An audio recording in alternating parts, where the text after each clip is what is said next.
Thanks everybody for joining us for the Colorado Sun Fest, and today's session in this room is about searching for converts, searching for the kind of folks who look at their favorite classic car, whether it's a VW van bus or a 67 Beetle or a Jeep Scrambler or any number of other favorite cars from the 60s or 70s and think, how much better would that be if it ran clean on electric? And why can't I do that myself? There's a burgeoning car culture in America, always has been, for fossil fuel cars, and taking your favorite car and fixing it up, tearing it down to its roots and then building it back up again. And now there's an increasing network around the country, around the world, of people who are doing that, pulling out the engines, pulling out all the guts, putting in a battery pack that they've cobbled together from different sources, and then spending sometimes years rewiring it, redoing everything about it. We've got some great guests up here who have been doing that. So we appreciate their participation. We appreciate you all joining us as members and as just people who are interested in everything that the Colorado Sun does. So we can get right into it with a conversation with the people. And remember that the three of the vehicles that we're talking about today are parked out front on the circle. And the folks will stick around and go outside and be happy to show you. Some of you have already been taking a look at them. They're amazing pieces of work. Some of them can literally comb your hair in the gleam from the sides of them, the way they've been fixed up and polished, and with a lot of love and care over time. So it's an amazing group of people, and the amount of hours they put into it, you can ask their families, I'm sure, how long it's taken for them to do it. So we'll start talking to each one of them, and please raise your hand if you have a question along the way, and we'll have time at the end to go through each of the cars and talk about what you guys want to know. We can talk about rebates, we can talk about chargers, we can talk about the entire Colorado system turning to electrification. We have a panel at 11 o'clock with some of the state transportation policy leaders who will be talking about more of those things. And you're welcome to bring your policy questions to those sessions as well. We've got the State Energy Office Director here, we've got RTD's Director here, and we've got the Director of the Roaring Fork Transportation Authority, who have done some very innovative things for Aspen and Pitkin County and Carbondale and that whole area in terms of transportation. So please join us at 11 to 11:50 for that session back in this room. But let's start off by talking with one of our creators. Gracie Cole has the VW bus out front. Everybody who meets Gracie ends up making a new friend. We sent our freelance photographer up there to take her photo with a bus, and turns out they live in the same area, part of the Upper Arkansas Valley. And just like I knew would happen, the photographer came back and said, I think I have a new best friend.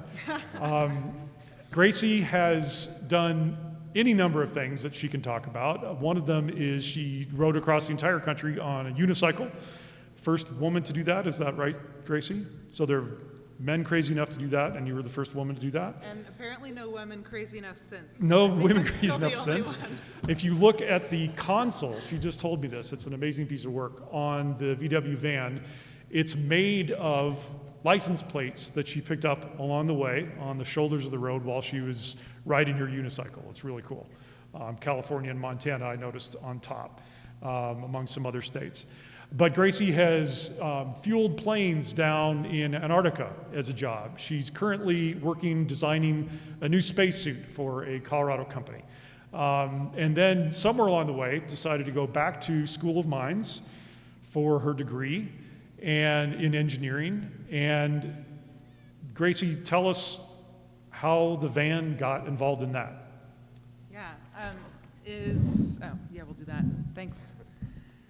Yeah, so the bus was my daily driver and has a bit of a storied history with both myself, but also just my family in general. My parents bought it new in 1979, and you can see this picture up in the top left.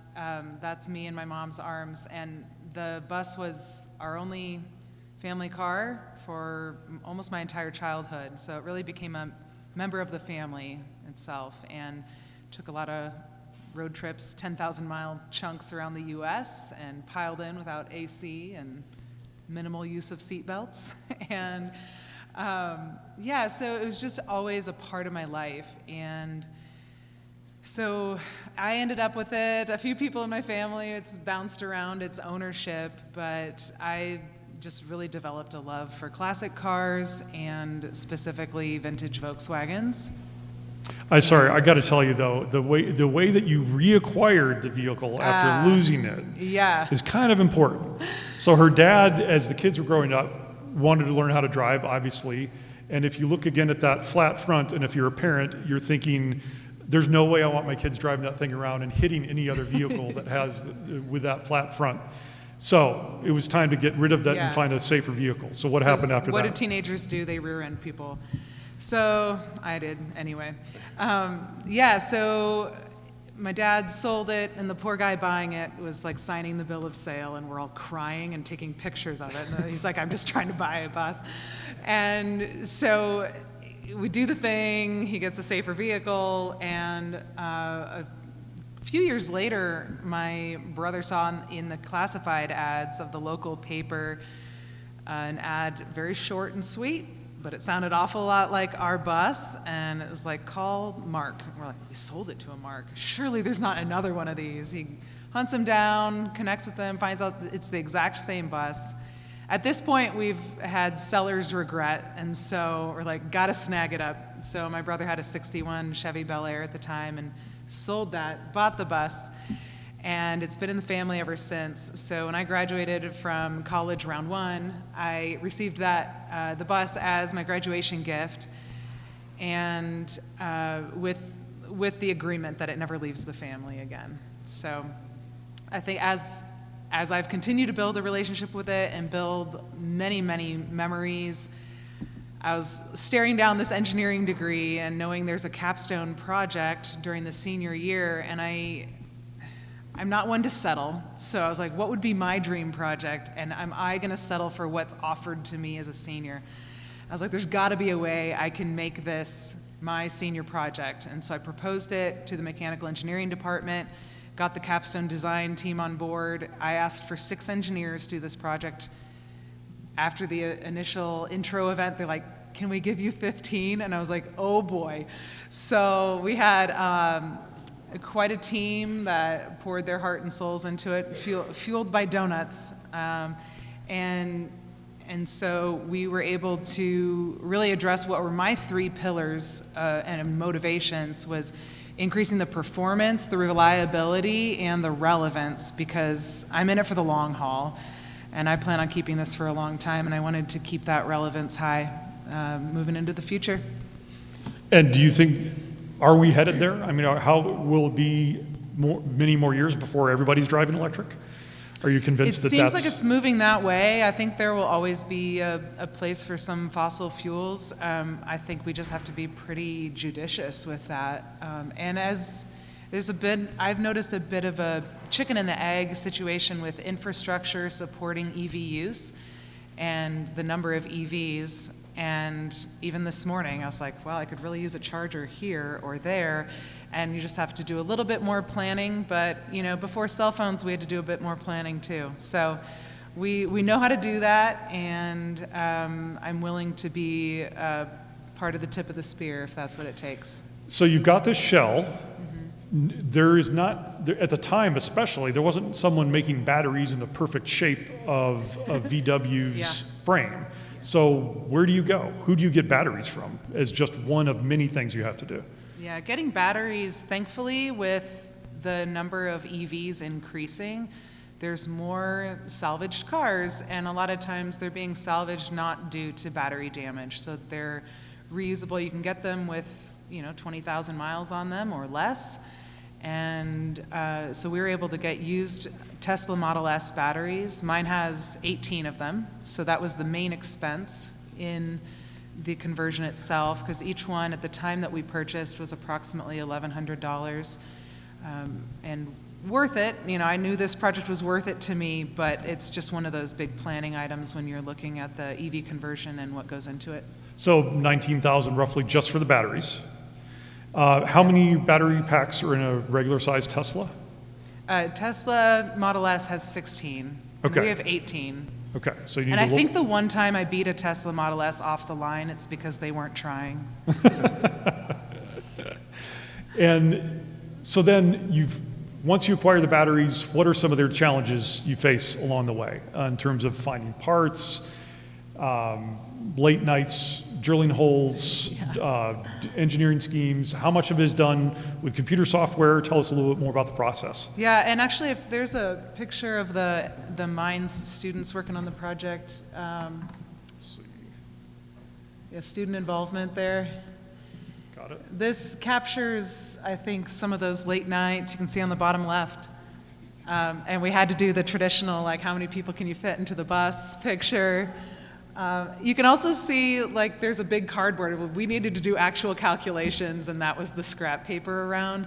So we did a lot of the machining itself. So I know that we had a lot of resources that aren't always available or easily accessible to folks in the public. So for example, the machine shop at Colorado School of Mines is very well equipped, and every student is trained to use the machines in there.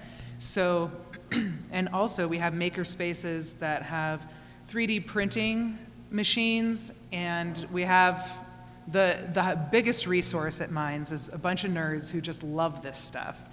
I count myself among them. So we had one person on the team who really loved 3D printing and had his own machine. So when it came time to some of those tricky aspects of the conversion, for example, the adapter from the electric motor to the transmission, that was a custom piece. We could pay out the nose for it. It's available for purchase. Or we could make it ourselves and get a big billet of aluminum.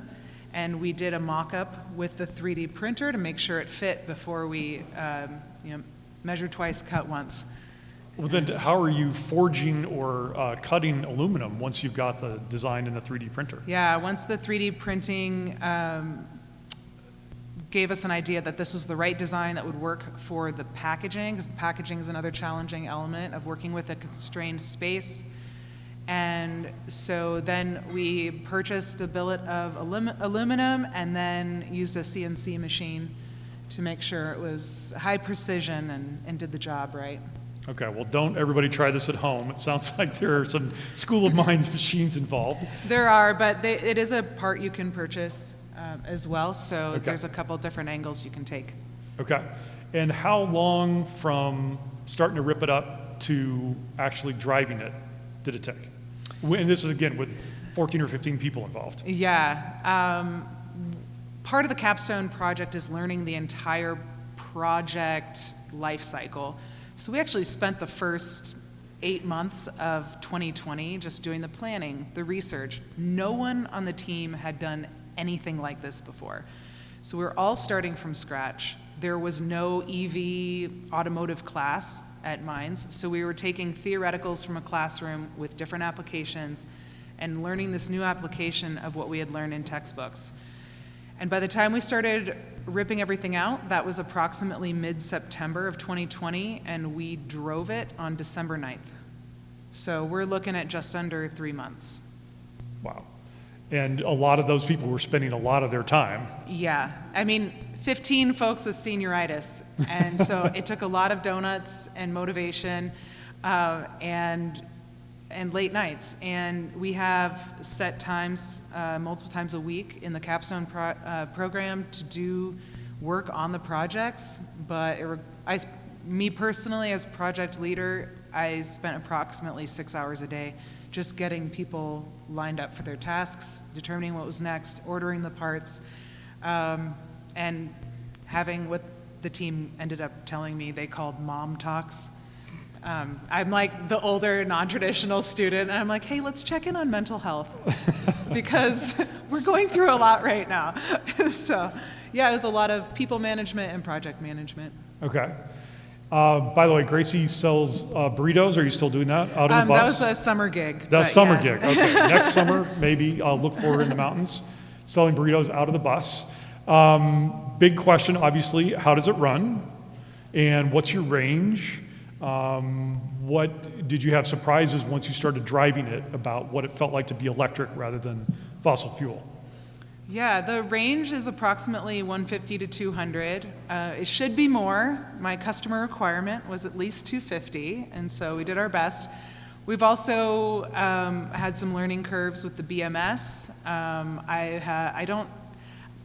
not really like light-handed with my equipment, and so like I've pushed its limits, and I'm sure that has taken some life off the batteries. And then in terms of driving it, I love its pep when it's fully charged, and for most of its battery life, it is quick, and I love that because it's kind of fun. No one sees it coming. Quicker than the fossil fuel version used to be, right? Oh, yeah. Because these were kind of notorious. Brand new off the lot, this thing had 67 horsepower. So now this electric motor it's about 1/6 the volume of the internal combustion system. It was half the weight and twice the horsepower. So I would say that one of the things I've learned in driving it, like I've driven it probably 15, 20 hours this week because I live in the mountains and all the commuting. And as it starts to get low on charge, I notice there's not that pep. It's like when you have a flashlight and it's running out of battery and it's lit. It's just really dim.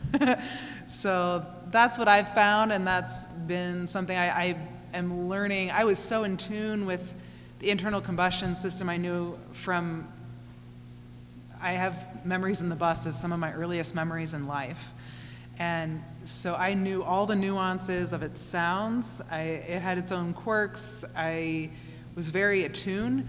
And so now it's like getting to know it all over again. And so the more time I spend driving it, I learn those like, oh, it's feeling this way. It's talking to me. And as it is a family member, we try to communicate well. Thanks. We'll come back with some more questions and make sure everybody gets in their questions when they are ready with them. Let's talk about Jeeps. And Carter is here with his Jeep. Apparently, he still has not told his wife how much he paid for the Jeep in the first place. Or maybe they've worked it out, but he hid that information for a long time, which is a lot of car crazy people have to do to survive in their own families. Carter, first of all, why Jeep? What is it about a Jeep that is particularly American? You said you're a Jeep guy. Why are you a Jeep guy? What makes you a Jeep guy? I don't know. I remember falling in love with the older Wranglers as a kid because they're in movies, popular culture. You had the one in Jurassic Park, and I was like, oh, that looks fun. And then my uncle taught me how to drive a stick in a Jeep in the woods. And that was the first. I was hooked. I was like, this is freedom. This is, no top, no doors, manual transmission, go wherever you want, kind of freedom. And then, the history of the Jeep and, World War II, and I think that just makes it quintessentially American. And so that's why I fell in love with it. And probably much to my parents' chagrin, I started buying old Jeeps and parking them in the driveway of my parents' house in our little neighborhood, and they would leak everywhere and smell like gas and get about 5 miles to the gallon and those types of things. And I just started learning how to work on them. In the Jeep world, the joke is you can take apart an entire Jeep with a socket set. That's all you need. Could you? I'm sorry, bring the microphone a little bit closer to you. Sure. So then, at what point did you decide to do electric? Sounds like you're pretty comfortable with working on cars. What made you want to try an EV version? Well, I'd always wanted to do like a full-off restoration of a Jeep, particularly the Scrambler, which is a CJ8. They made them from 82 to 86. So they're pretty rare. They only made 26,000 of them. I think they estimate only about half of those are still on the road. And I just loved it because it was so unique. It was kind of a hybrid between the regular, sort of Wrangler-ish CJ and a pickup truck. And so I really loved that. And I searched forever for like three or 4 years to find one within striking distance that was worth salvaging. And I found one. It was a farm truck outside of Pueblo, and I towed it back. I finally had a little 2-car garage that I could use to work on it. And so I started tearing it down in the garage and started thinking about, it had a 4-cylinder engine from the factory that was frozen, so I had to do something, and I certainly wasn't going to put another 4-cylinder in it. So I started originally thinking, I'll put an LS engine in it. There's tons of resources. People have been doing that for, a couple of decades.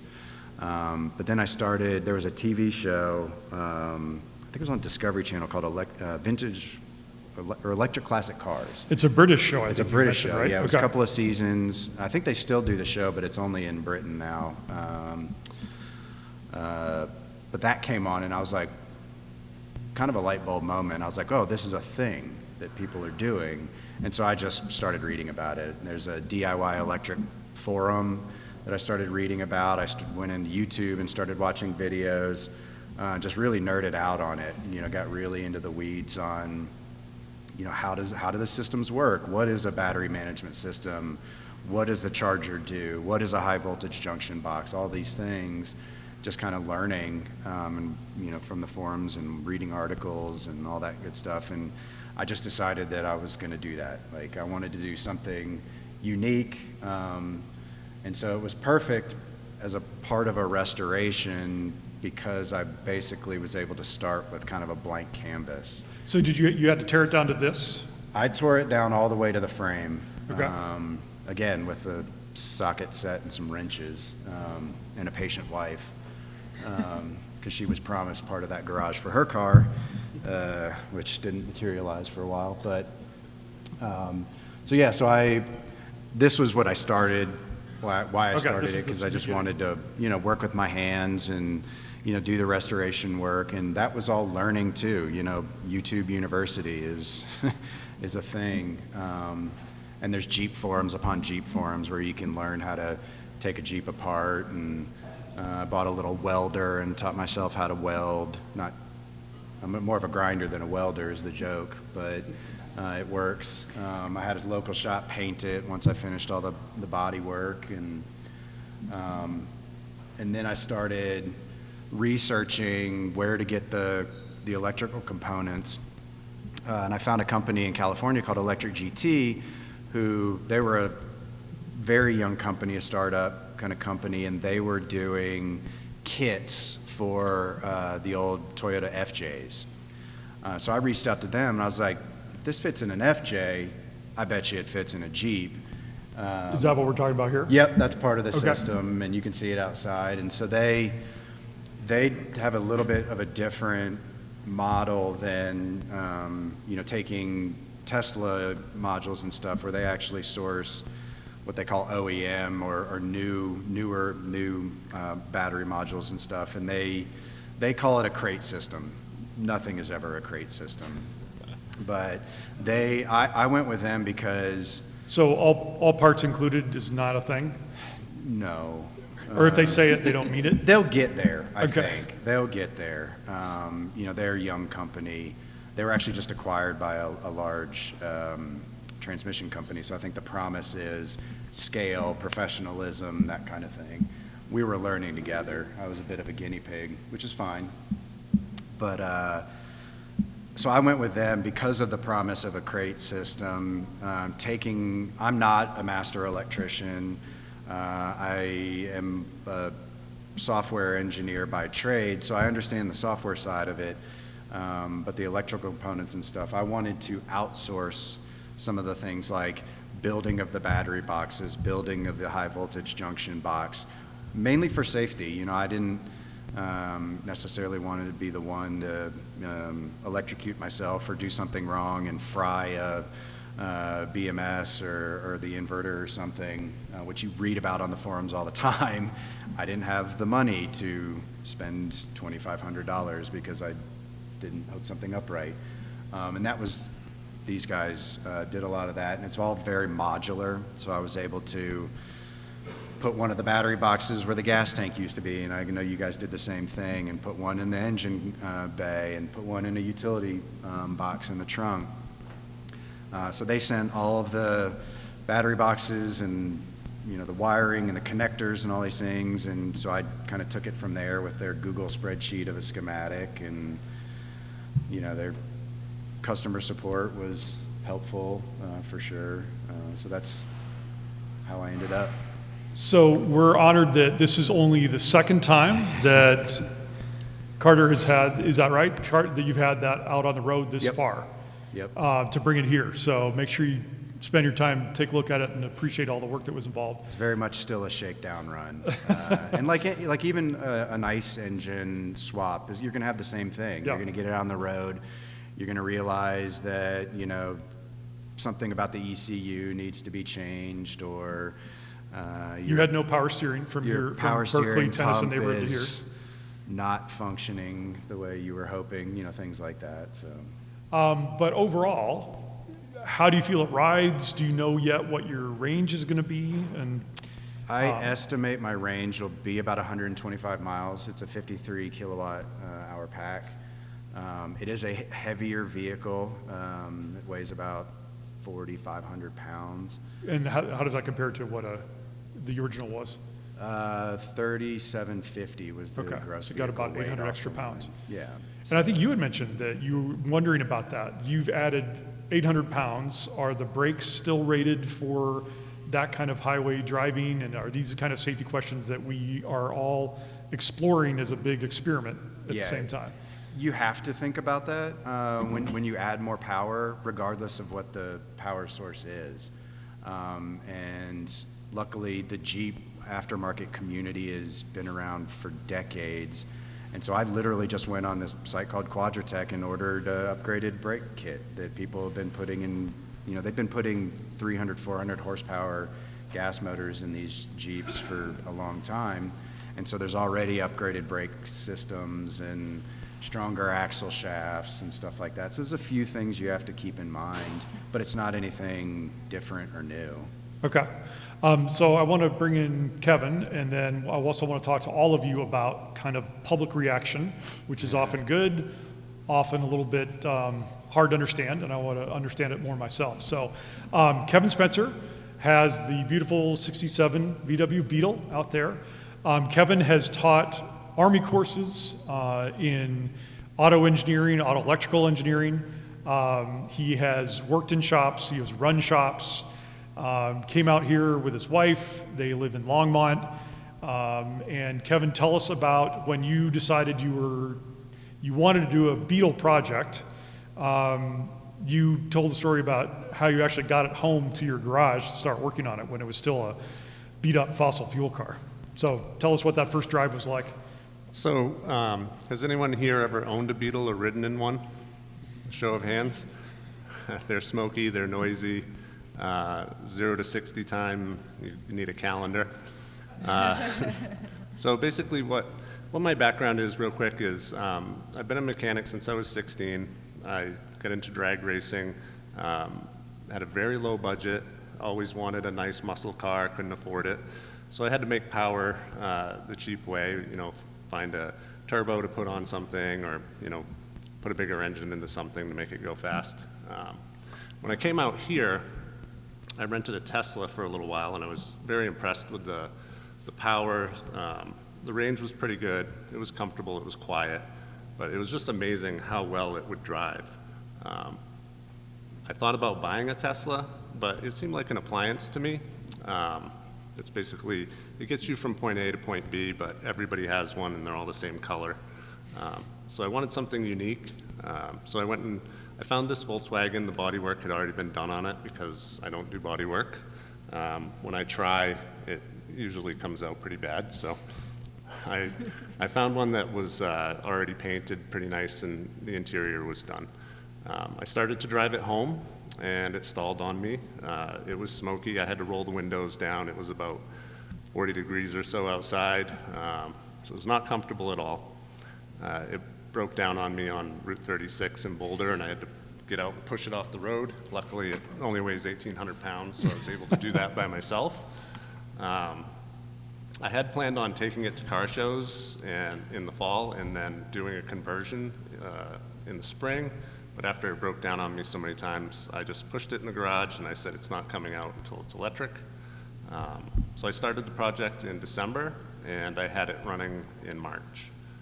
Took it to car shows, and the first thing I noticed about it was the attraction to it from people I did not think would be interested in it.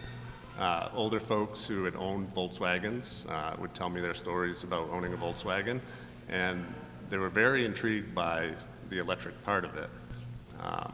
I know from being on some Tesla forums that sometimes Teslas don't get love from people that drive jacked up pickup trucks. They key their cars and park them in really tight so they can't get in them. And I was kind of expecting that with this car. I was like, well, I'm going to get purists that are going to say, you know, you've destroyed the car.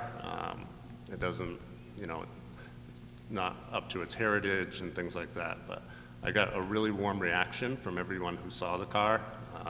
It drew huge crowds of people at car shows. People were ignoring really nice old 57 Chevys and older Camaros and Mustangs to come look at this little Volkswagen, which I thought was funny because I myself had, unlike Gracie, I didn't grow up with a Volkswagen. I had no interest in them. My entire family had fought in World War II and in World War I, and we were all very much into buying American vehicles. I picked the Volkswagen because it's a light car. It has no power steering, no power brakes. It seemed like an easy conversion for me to do. It was my first one. I wanted to do this as a business. So I started my business with this car, did it so I could take it to car shows and show it off, with every intention of doing like a Mustang or a Camaro or some American car. I had no intention of keeping it. I was just going to build it, use it for advertising, and then sell it, and then I kind of fell in love with it. The first time you take one of these cars out and step on the accelerator with 3 times the amount of torque that the original engine had, it's quite a feeling. When I drove it with the gas motor in it, you know, you put it to the floor and it would go 60 miles an hour if you were drafting behind a semi-truck, and now it's limitless. I had to drop the front end on it and make it a little more aerodynamic because it will easily go over 100 miles an hour. And it's designed like a wing, an airplane wing, so at 100 miles an hour, it wants to lift off the ground.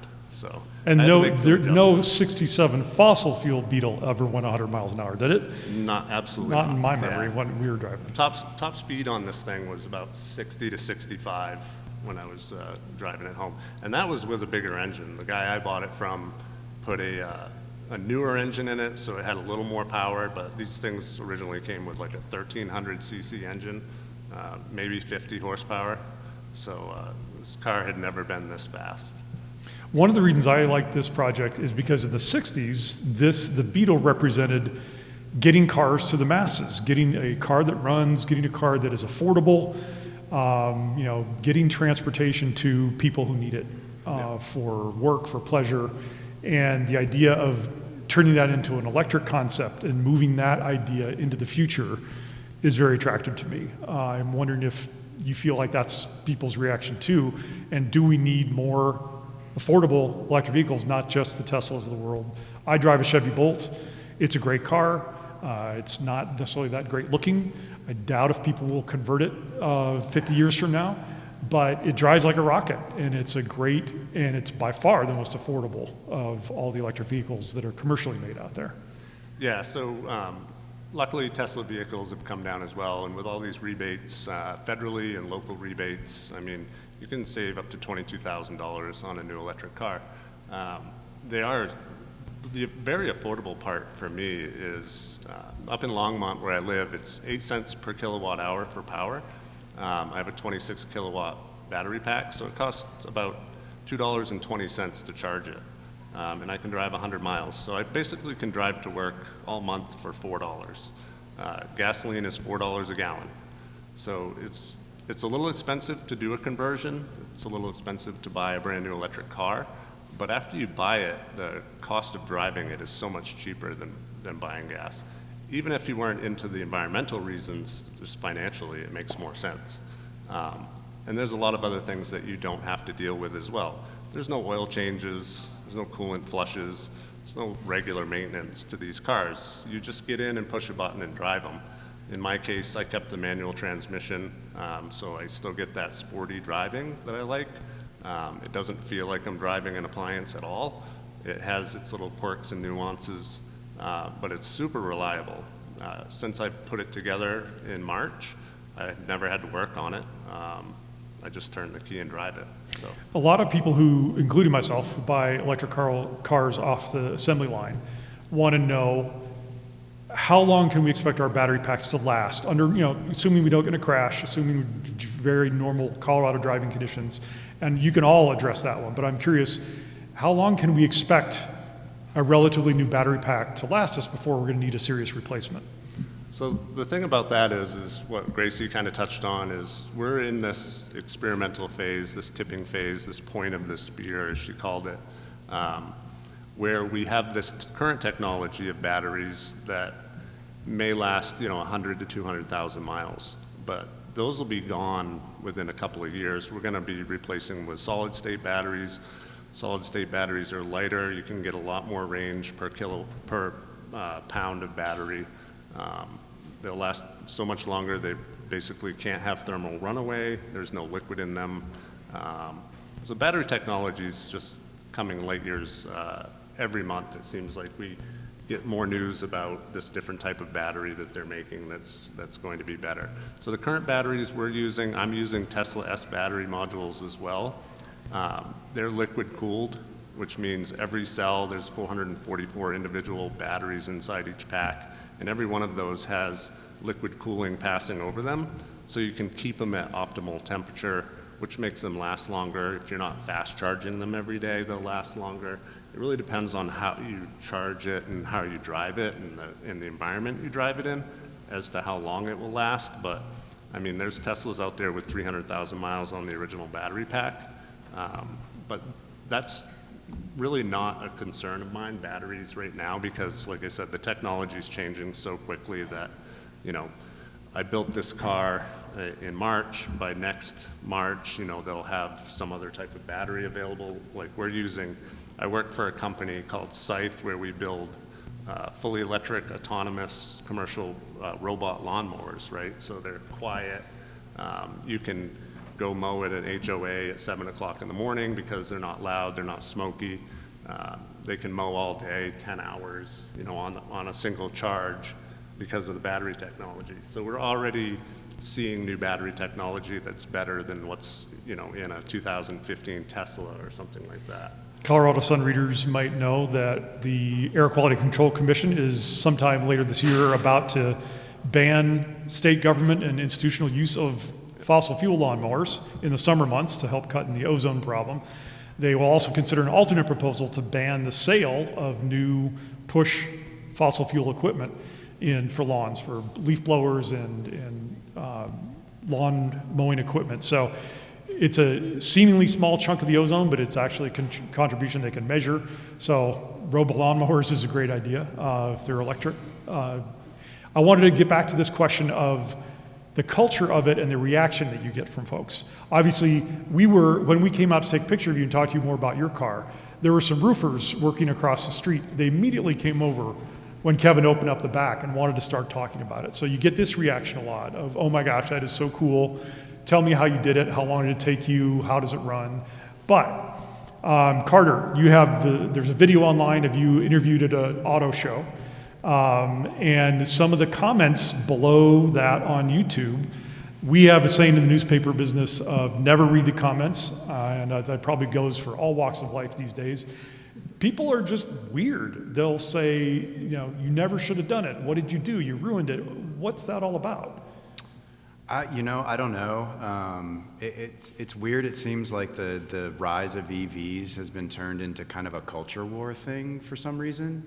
I don't know. I'm not a political expert, but I think reading about this kind of thing and people's reactions, the same reaction happened when cars replaced horses. People were very, very anti that. People are very anti any new technology that they really don't yet understand. I read a funny anecdote about people were anti-automated elevators. They didn't trust them. They wanted to get in an elevator with a guy who ran a crank because they trusted that. And so I think there's a psychological thing that we'll still have to overcome, but I think we will. The hate is funny. I always read the comments. I can't help it.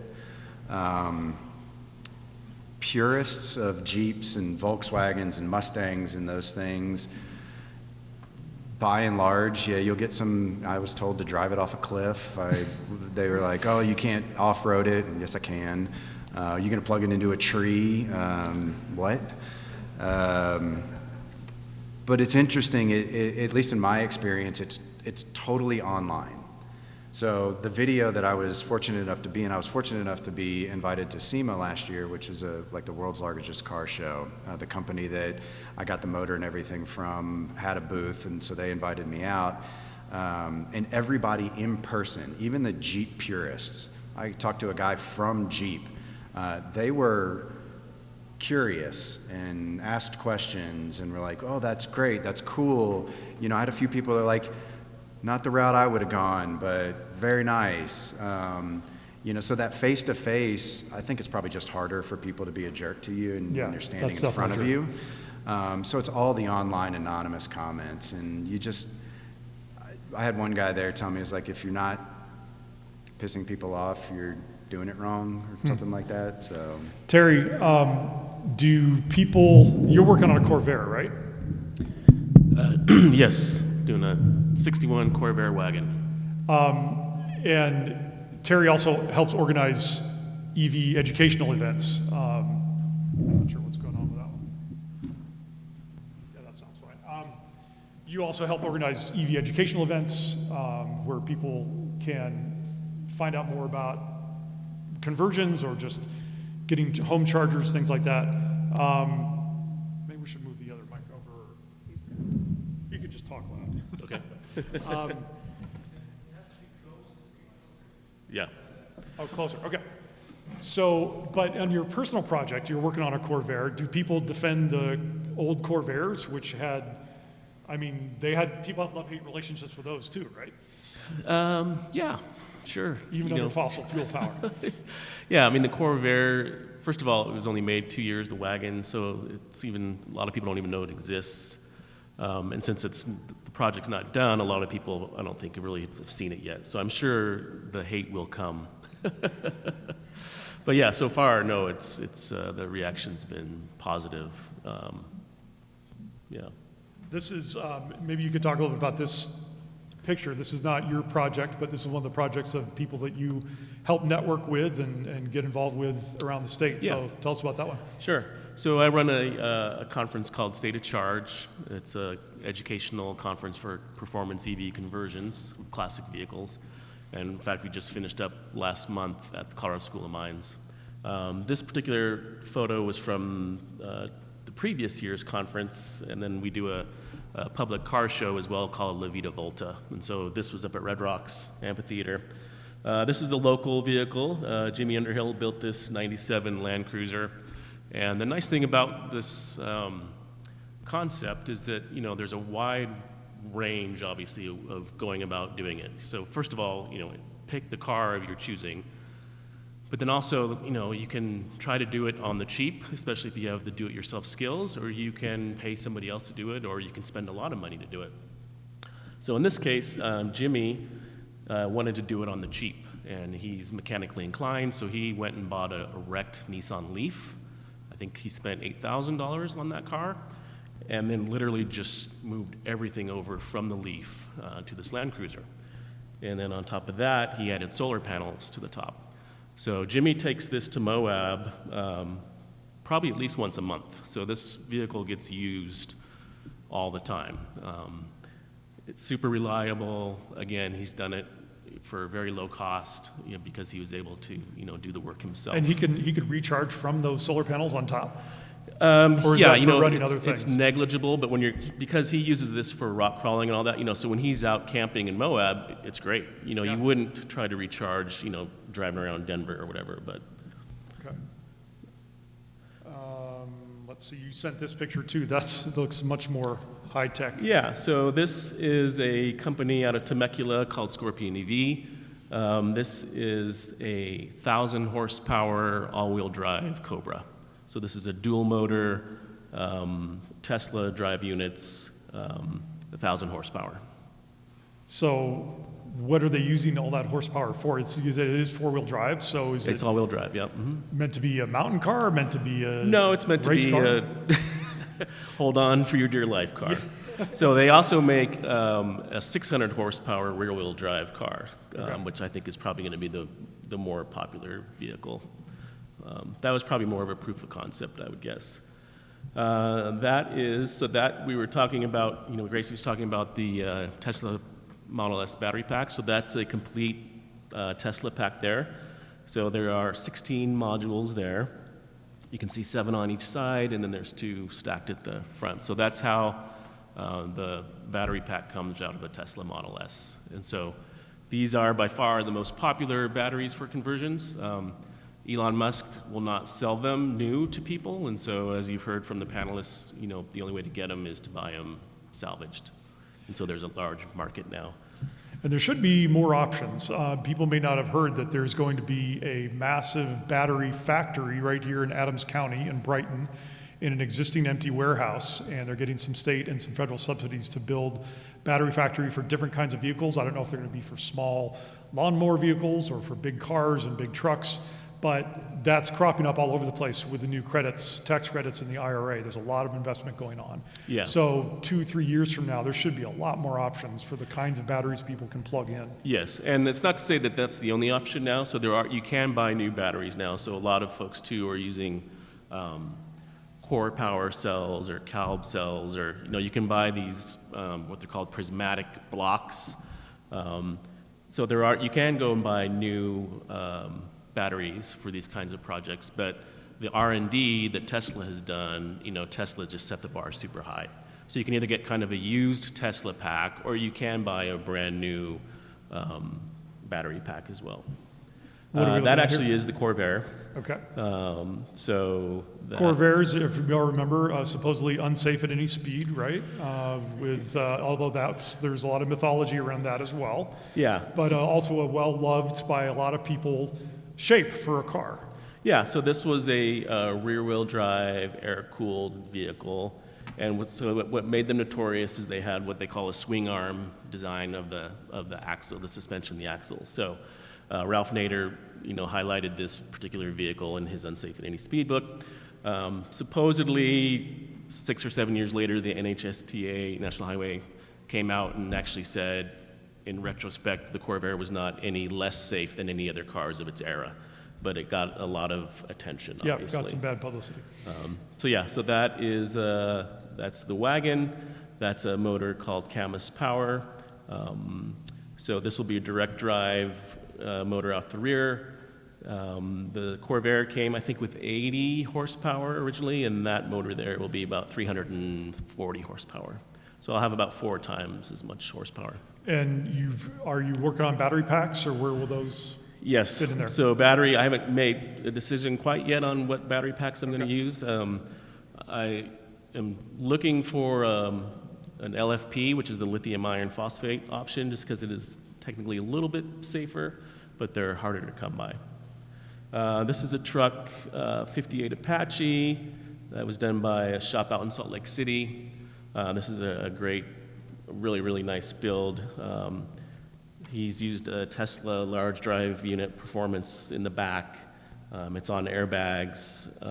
It's super quick, super fun, very well done, but he kept it all kind of patina. So again, it's one of those sleeper trucks you see on the street. It just looks like an old beat up 58 Apache, but it's super, super quick.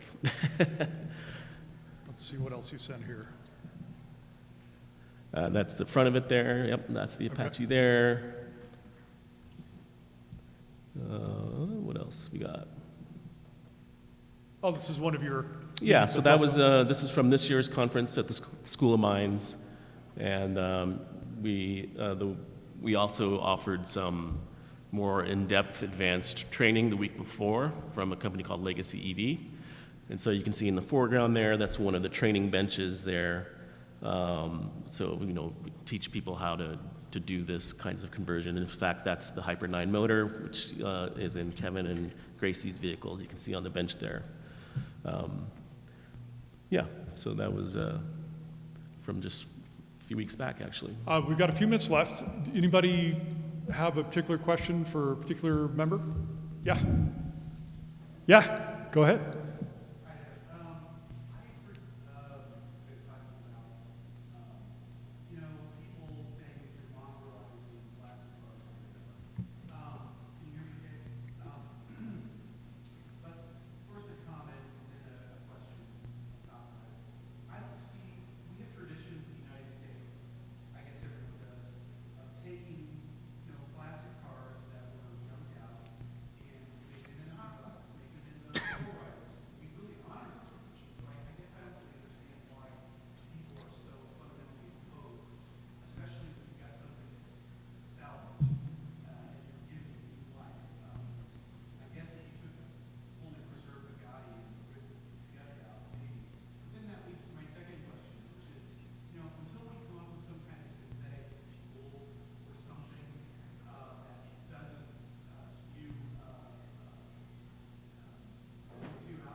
What about hydrogen? Have you, any of you all know a lot more about this than I do as engineers and tinkerers? Is hydrogen a possibility for a fuel? Is it something that you either might experiment with or you know other people who are? I just want to touch on your first statement. So I come from Redneckville, Maine, where people are proud to modify their diesels and blow black smoke onto people with Priuses because of what you had said earlier, where it's a political polar opposite culture. So the opposition against this is literally just people that think that you're un-American for not driving a big, black smoke spewing diesel vehicle. So I think that's where that comes from. As far as like the next question, I have a couple of different opinions on hydrogen. Obviously it's one of those things where people think of, the Hindenburg, right? Hydrogen's dangerous because it's so flammable.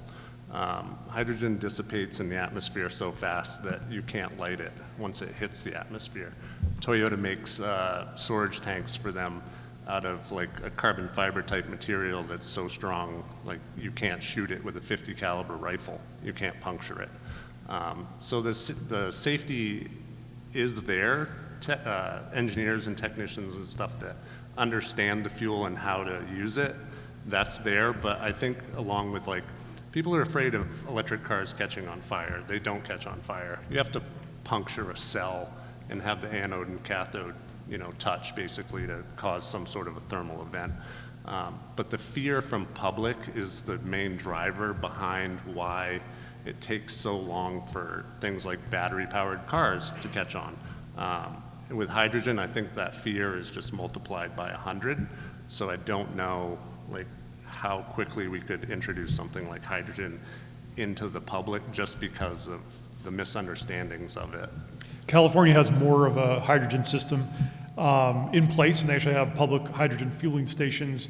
A lot of Colorado folks, both the people you'll see will tour here at 11, but also environmental officials, they worry about distracting the public from this conversion we're already in the middle of to electric, creating enough charging stations to alleviate people's range anxiety, making sure that there's charging stations available for everybody for both work and for play, and in all parts of the state, not just on the Denver corridor, and not distracting people with setting up a whole different system for charging hydrogen vehicles that will be out there over the next few years, but they want to focus on the electric part. So yeah, go ahead, Terry. Yeah, so I think to the first part of your question, three things come to mind. First of all, the majority of folks making those kind of derogatory comments have never ridden in one of these vehicles.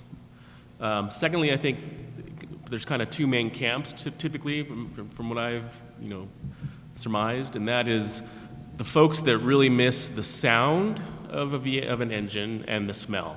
And so those folks, are going to say, it doesn't have that V8 rumble, I don't get to smell that gasoline, and a lot of that is just kind of emotional, tied to, their youth or whatnot, and I totally get that. I drive, my daily driver is a 52 Ford hot rod truck that I built with a V8, so I love the sound, I love the smells. So I kind of get that.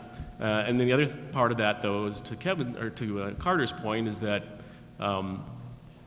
there is kind of a political undertone to it, and I think that is because we're seeing, that there's this sense like, oh, the government is forcing this on us, so I'm going to reject it no matter what.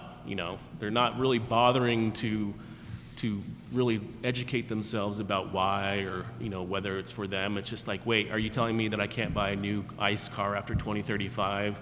These cars are the devil, basically. And so I think those are kinds of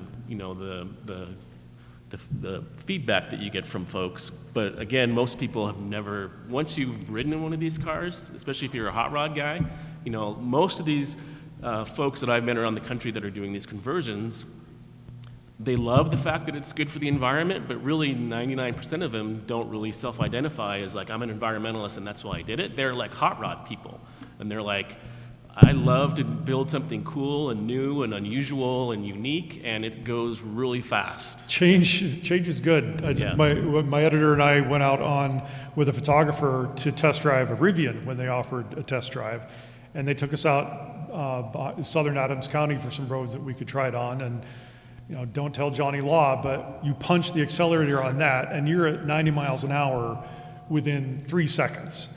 And you can feel it punching you back into the seat. And that's fun. So the gearheads that are stuck on fossil fuels might want to try that because it's pretty cool. Carter, quick comment I think you wanted to make, and then we have another question in front here. Yeah, I think the second part of your question was interesting about the desire to keep classic cars on the road. That's always been a thing, right? Like we want to save these vehicles because we have emotional connections to our childhood or, an addiction of some sort. And I think we will get to a point where when you have a classic car and you're like, it's not reliable, it's leaking this, I'm constantly dumping money into it to keep somebody who knows how to tune a carburetor on my payroll kind of thing. We're going to get to a point with, to his point about better, cheaper battery technology. You're starting to see the big 4 automakers come into this space and start offering solutions at scale for EV conversions. And I think there will be a point where the public will say, okay, I've got this classic car. It is just as economical, if not more, because of your daily, your 10 cents per, kilowatt hour, where it's just as economical to swap that in versus doing the work to make it ICE reliable and live on under that kind of power plant. I do think that's coming in the next, hopefully handful of years. I mean, even the company I mentioned, I got all my stuff, they were just acquired by Tremec, which is a huge transmission company, and their vision is just that, affordable components and support for this kind of conversion. Yeah, let's do one more question here, Terry, if you don't mind. You wanted to ask something?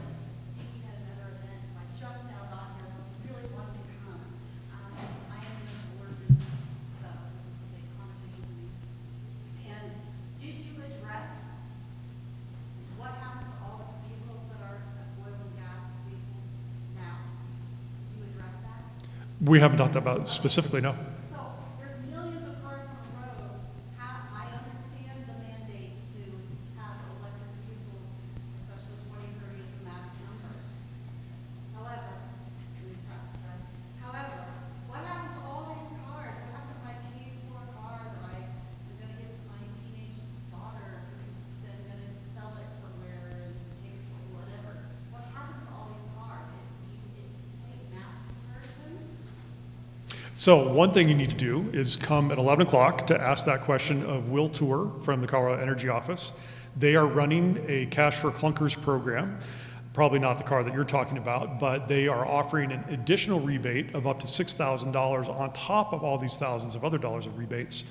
If you bring in a car that's a certain age or has failed an emissions test and trade it in and agree to go buy a new or used electric vehicle.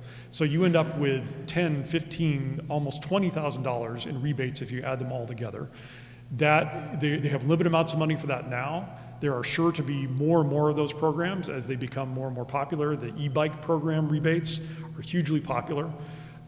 There is long been a tradition in America of scrapping old cars. Almost all the parts are reused. The metals are melted down.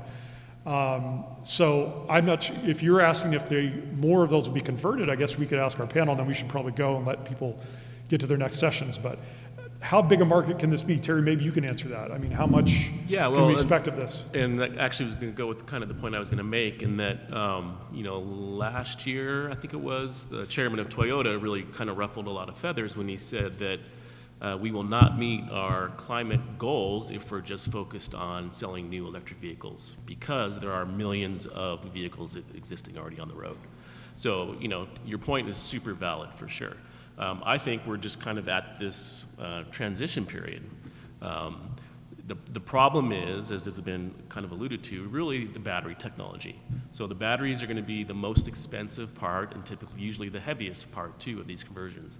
So I think the holy grail is the mass conversion that you're talking about, but right now, no one's going to spend $20,000 to $100,000 to convert their 2006 Honda Civic, right?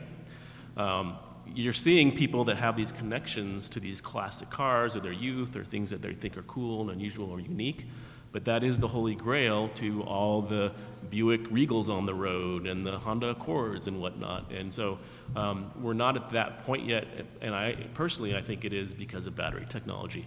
But as Kevin said, that is going to get solved. And I think that's the point that a lot of people miss.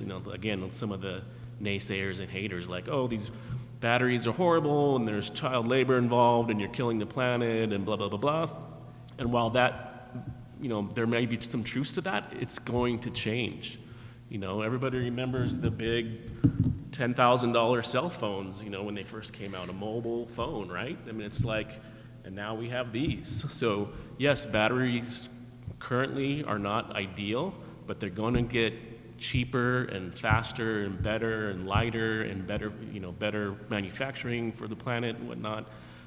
So in my opinion, it's just a kind of a transition phase that we're in right now. And there's a lot of choices and policy decisions left to be made during this transition period. That's why the Colorado Sun exists, to bring you all the information that you need to help participate in that, to help contribute to those decisions. We really appreciate the expertise and the time that our panel brought today. We hope that you all will join them either inside or outside, preferably next to their amazing vehicles, and talk to them more about that. But thank you all for joining us, and keep an eye on the agenda for the next sessions. And again, 11 o'clock, if you're interested in transportation issues, anything related to transit, electrification subsidies, rebates, all of that, how Colorado operates, how Colorado will move around for the next 10 years, come in at 11, same spot, and we'll talk about it all again. Thanks again, you guys. Really appreciate your time.